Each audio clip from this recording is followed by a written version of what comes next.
biopsychology majors have studied in Spain, in Africa. My friend studied in Ghana for 6 months and she loved it. Costa Rica is great if you're more into the bio part, all these different places. And a lot of people, if you are more interested in science, of course you're going to need to check that course catalog, which I'll get to in a second. Say if you maybe wanted to take biochemistry or something, if you're pre-med or something like that, you could just check that course catalog and see that the UK actually offers a lot of those different courses that students have taken there. Because my friend who is a chemical engineer went to Edinburgh, an amazing city, just saying, for a semester, and she was able to have all of her courses count. So it's just being aware, which is what I'm trying to stress, and actually checking and seeing.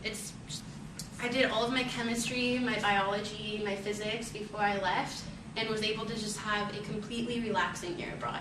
I was completely able to graduate this June, which I know is very important to most of us, graduating on time. And most importantly, that wasn't quite stressed to me when I was in this whole process, was choosing your classes wisely. Psychology, the most important part is that the classes are empirical and not applied. I'll give an example from my class. My social psychology class, we were in it twice a week. It was a 6-unit class because it was a semester.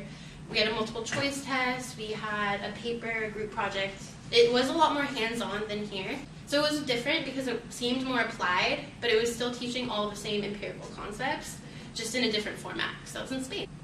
But mainly about the biopsychology major, the major things are just to complete your prerequisites before you go, just to kind of ensure that you'll be okay when you get back and graduate on time.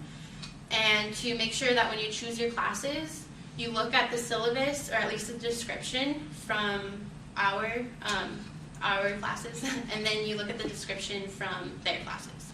Kind of compare them. If they seem similar enough, there's a good chance that it will count. And again, you can send an email to an advisor and just ask them, be like, I believe that these descriptions match, do you think the same? None of it is guaranteed though. By them telling you that they seem apparent and they seem to match, that's great. It gives you a good chance and you'll most likely get it, but it's still not guaranteed. So don't feel nervous about that. Both of my psych classes I took counted. I took social psychology, and that was really interesting to compare the different cultures and what we believe is more socially acceptable, just those different ideas. And it's really nice because groups will want to be with you since you speak English fluently. A lot of the research that they have to look into is English, so it's just a huge benefit. It's not that you'll only be in Italian. A lot of the research is in English, and a lot of the books were actually translated from an English textbook. So if you are doing a language such as yourself... So it wasn't too... No. I'm just worried about the difficulty level of it. It's really not that bad. And I kind of wanted to talk about the myths about EAP. I chose a picture of me traveling because it's really not too expensive. I was able to fly to Spain, or from Germany, Spain, for maybe $50 and for an entire weekend. So that's a really big myth, is about how expensive it is. There's also breakdowns of all the program costs that we'll see later, but what's really nice is your financial aid with EAP directly applies if you get it, or your loans, or whatever kind of financial assistance you have.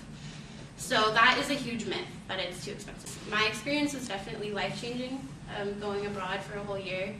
I was able to travel to Thailand because I won a scholarship, which is way easier for science majors, which is very fortunate. We have to work harder, but at least scholarships are a bit easier. Now I know I'm completely bilingual in Spanish now, which is so important to me. That was my #1 goal going abroad. It's quite nice to be able to know that we can expand our minds in a different way other than science and that sort of theoretical, conceptual learning to more application with language and whatnot. I really stress studying a language when you go abroad, just because for me I feel that it just opened up an entire new world. And you should go for as long as possible, even though I was saying, yes, it might be best for a semester for some of us, but if you can extend for a year, you're not going to want to leave.